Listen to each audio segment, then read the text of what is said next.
Recent wise நேயர்களுக்கு அன்பான வணக்கங்கள். நலன் குமாரசாமி இயக்கத்தில் கார்த்தி, கீர்த்தி ஷெட்டி, சத்யராஜ், ராஜ்கிரண், டிஎல் தேனப்பன், நிழல்கள் ரவி மற்றும் பலர் நடித்திருக்கும் திரைப்படம் தான் வா வாத்தியார். வா வாத்தியாரோடைய கதை என்ன? இதில் பெருசாக சொல்கிறதுக்கு ஒரு கதையும் இல்லை. ஏன்னா படம் இப்போ தான் முடிஞ்சுது. என்ன தான் சொல்ல வராங்க அப்படின்னு நாமளும் கதையை தேடி தேடி பார்த்தோம். இந்த படத்தில் கதை என்ன இருக்குன்றது இது வரைக்கும் படம் முடிஞ்சு வெளில வந்ததுக்கு என்னால் கண்டுபிடிக்க முடியல. இருந்தாலும் படத்தில் இருந்த ஒரு சுருக்கமான ஒரு கதையை சொல்கிறேன். எம்ஜிஆர் காலகட்டத்தில் நம்ம எம்ஜிஆருடைய ரசிகனாக ராஜ்கிரண் அவர்கள் வாழ்ந்துட்டுருக்காரு. எம்ஜிஆருடைய படங்கள், எம்ஜிஆர் உடல்நிலை சரியில்லாமல் மருத்துவமனையில் இருக்கும்போது நான் ஒரு படத்தை போட்டு பார்க்கணுன்னு ஒரு தேட்டரை படத்தை கொடுக்குறாரு. அந்த டைமில் பாதியிலே படத்தை ஆஃப் பண்ணிவிட்டு இது மாதிரி தலைவர் தவறிட்டாராம் அப்படின்னு சொல்லும்போது இவருக்கு பேரம் பிறந்திருக்கான்ற இன்னொரு செய்தி. எம்ஜிஆர் இருந்த அதே ஒரு வெடிகாலம் 3:30 மணிக்கு இவருக்கு பேரம் பிறந்தனால இவரும் எம்ஜிஆர் மாதிரி வருவார் அப்படின்னு சொல்லிட்டு நிறைய விஷயங்கள்லாம் பேரனுக்கு புகுத்துறாரு. நீ தலைவர் மாதிரி வாழ்கிறோம், தலைவரோட கொள்கை என்ன, தலைவருடைய தத்துவம் என்ன, தலைவருடைய பாடல்கள் என்ன அப்படின்ற மாதிரி ஆங்காங்கே இது பண்ணுறாரு. நீ தட்டி கேட்கணும்னா நீ ஒரு போலீஸ் அதிகாரி ஆகணும் அப்படின்ற மாதிரி ராஜ்கிரண் அவர்கள் சொல்லும்போது இவரும் வளர்ந்து போலீஸ் அதிகாரி ஆயிடுறாரு. எப்படி ஆனாருலாம் அதெல்லாம் எதுவும் டீட்டெயிலாக சொல்லலை. சொல்லும்போதே உங்களுக்கு குழப்பமாக இருக்குல்ல? எஸ், நாங்களும் அப்படி தான் குழம்பிட்டோம். அந்த அளவுக்கு தான் படத்துடைய ஸ்க்ரீன் பிளேவை எடுத்திருக்காரு. சூதுகவும் காதலும் கடந்து போகும் இந்த மாதிரி படங்கள் இயக்குனர் நலன் குமாரசாமி எப்படி இது ஒரு ஸ்கிரிப்ட்னு ரெடி பண்ணாருன்றது நமக்கே ஒரு கேள்விக்குறியாக இருக்குது. நிச்சயமாக சொல்லப்போனால் இதெல்லாம் ஒரு ஸ்கிரிப்டா அப்படின்ற மாதிரி யோசிக்க வைக்குது. இந்த ஸ்கிரிப்டில் என்ன தான் நீங்கள் சொல்ல வரீங்க? எம்ஜிஆருடைய புகழ் பாடுறீங்கன்னா எம்ஜிஆர் பற்றி நிறைய விஷயங்கள் இருக்குது, அதை பற்றி பேசலாம், எடுக்கலாம், படமாக கூட எடுக்கலாம், அந்த மாதிரி எடுக்கலாம். ஸோ அந்த மாதிரி ஒரு ஜானரும் இல்லை. இது எம்ஜிஆர் கொள்கையை பின்பற்றி ஒரு நபர் வாழ்ந்துட்டுருக்காரா அப்படின்னு சொல்ல வரீங்களா? அந்த மாதிரி விஷயங்களும் இல்லை. ஏதோ எம்ஜிஆர் அவர்களை அங்கங்கே சில காட்சி அமைப்புகளை காட்டுறீங்க, அவருடைய பாடல்களை போட்டுட்டு வா வாத்தியாரே அப்படின்ற மாதிரி டைட்டில் வச்சிட்டாங்கன்னு நினைக்கிறேன். எனக்கு தெரிஞ்சு இதான் நடந்திருக்கும்னு நினைக்கிறேன். ஏன்னா இதை தாண்டி படத்தில் பெருசாக சொல்கிற அளவுக்கு ஒன்றும் இல்லை. முதல் பாதியில் ஹீரோயின் கீர்த்தி ஷெட்டி அவர்கள் ஒரு யூடியூப் சேனல் வச்சு நான் இறந்த ஆன்மா கூடலாம் பேசுகிறோம் அப்படின்ற மாதிரி நடத்திக்கிட்டு இருக்காங்க. அவங்க மொத்தமே 2 சீன் தான் வந்தாங்க முதல் பாதியில். 2ஆம் பாதியில் ஒரு 2-3 சீன் வராங்க, அவ்வளோதான். அவங்க ஹீரோயினுக்கு பெருசாக வேலை இல்லாமல் போயிடுச்சு. முதலமைச்சராக நடிச்சிருக்க நிழல்கள் ரவி அப்பப்போ நான் முதலமைச்சராக நடிச்சிருக்கேன் அப்படின்னு காட்டுறதுக்காக 2-3 சீன் எடுத்திருக்காங்க. ஒரு பெரிய பிஸ்னஸ்மேன், மல்டிமில்லியனர், அரசியல் புரோக்கர் இப்படிலாம் இருக்கிற சத்யராஜோடைய கேரக்டரு பெருசாக வலுவாகவும் இல்லை. ஒரு மீட்டிங் போடுறாங்க, அது என்ன மீட்டிங்கு, யாருக்காக போடுறாங்க, எதுக்கு ரகசிய மீட்டிங்கிறாங்க, ஏதோ ஒரு குடோனுக்குள்ளே போய் போட்டுக்கிட்டு இருக்காங்க. ஒரு ஹேக்கர் கும்பலை கண்டுபிடிக்கிறதுக்காக ஒரு ஒட்டுமொத்தமாக ஒரு போலீஸ் டிபார்ட்மெண்ட்டே வேலை செய்யுது.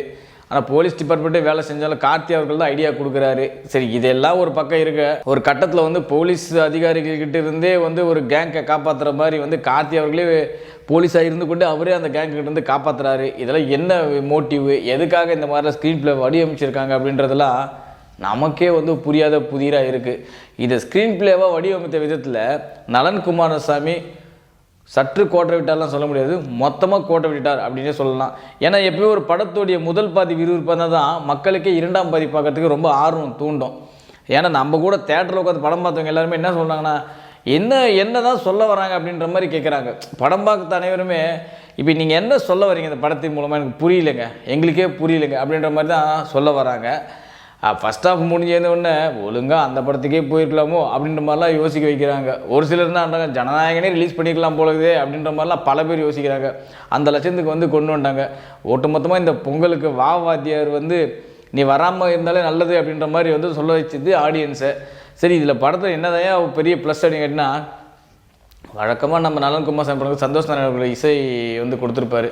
அந்த வகையில் பார்க்கும்போது சந்தோஷ் நாராயணோட பின்னணி இசை மட்டும்தான் ஒரே ஒரு ஆறுதல், வேறு எதுவும் பெருசாக தெரியல. பழைய காலத்து எம்ஜிஆர் டோன்களை போடுறது, பழைய எம்ஜிஆர் பாடல்களை போடுறது, அந்த காலகட்டத்தில் ஏற்ற மாதிரியே படங்களோட அந்த மியூசிக்கை வடிவமைக்கிறது, இது மட்டும்தான் பெரிய ப்ளஸ்ஸாக இருக்குது. பெரிய ப்ளஸ்ன்னு கூட சொல்ல முடியாது, ஏதோ ஒரு ஆறுதல். ஏதோ நம்ம பிரியாணி இப்போ சாப்பிட்றது நம்ம கிடைக்கிற இடத்துல ஒரே ஒரு குலாப் ஜாமுன் மட்டும் கிடைச்சா எப்படி இருக்கும் நமக்கு?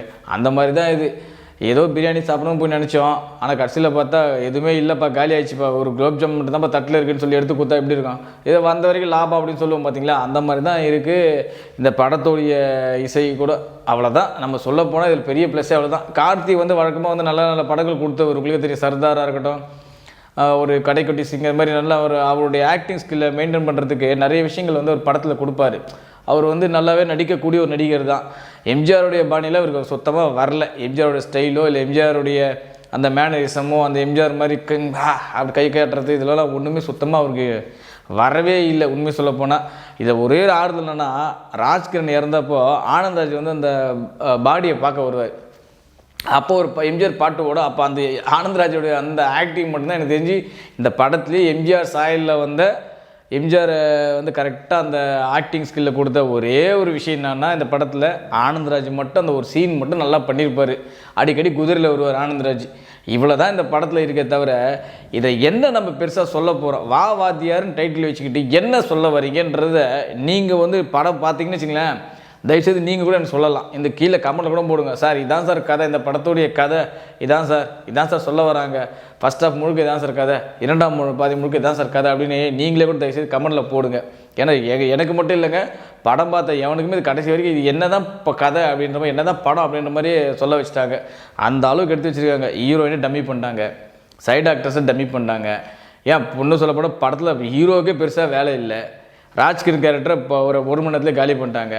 இதில் எல்லாம் எல்லாத்தையும் காலி பண்ணி அப்புறம் என்ன படத்தில் யாரை நீங்கள் வச்சு படம் எடுக்க போகிறீங்க, யாரை வச்சு நீங்கள் படம் எடுத்தீங்க, என்ன மையக்கரு அப்படின்றதுலாம் ஒரு புதிராக தான் சார் இருக்குது. இதை வந்து வா வாத்தியாரேன்னு சொல்கிறத விட நீ வராமல் இரு வாத்தியாரே அப்படின்னு தான் சொல்ல தோணுது இந்த படத்தை வந்து மொத்தமாக பார்க்கும்போது. நிச்சயமாக வா வாத்தியார் வந்து இந்த பொங்கலுக்கு மிகப்பெரிய ஒரு ஏமாற்றம் தான். இந்த படத்துக்கு வந்து 1008 பிரச்சனை, படம் ரிலீஸ் ஆகலை, செட்டில் பண்ண தான் நான் படத்தை ரிலீஸ் பண்ணுவேன், அது பண்ணுவேன், ஆச்சு பூச்சின்னாங்க. இந்த படத்துக்காப்பா இவ்வளோ பிரச்சனை பண்ணீங்க அப்படின்ற மாதிரி நமக்கு பேச வைக்குது. ஏன்னா பல படங்கள் தெரியும், இல்லாத பப்ளிசிட்டி இல்லாத எல்லாத்தையும் கொடுப்பாங்க, கடைசியில் பார்த்தா படத்தை போய் பார்த்தா ஒரு மண்ணு இருக்காது. அதே மாதிரி தான் இந்த படமும். இந்த படத்துக்காக இவ்வளோ பில்டப்பு, இந்த படத்துக்காக இவ்வளோ கேஸு, இந்த படத்தை வரவிடாமல் தடுத்துட்டாங்க, இது பண்ணாங்க அது பண்ணாங்க, ஆச்சு பூச்சின்னாங்க. கடைசியில் பார்த்தா படத்தில் நீ வராமல் இருக்கிறது நல்லது வாத்தியாரே அப்படின்ற மாதிரி சொல்ல வச்சிட்டீங்க. மீண்டும் சந்திப்போம். நன்றி, வணக்கம். இது போல பல வீடியோக்களை கண்டு மகிழ எங்களது ரீசன்ட் வாய்ஸ் சேனலை மறக்காம சப்ஸ்கிரைப் பண்ணுங்க.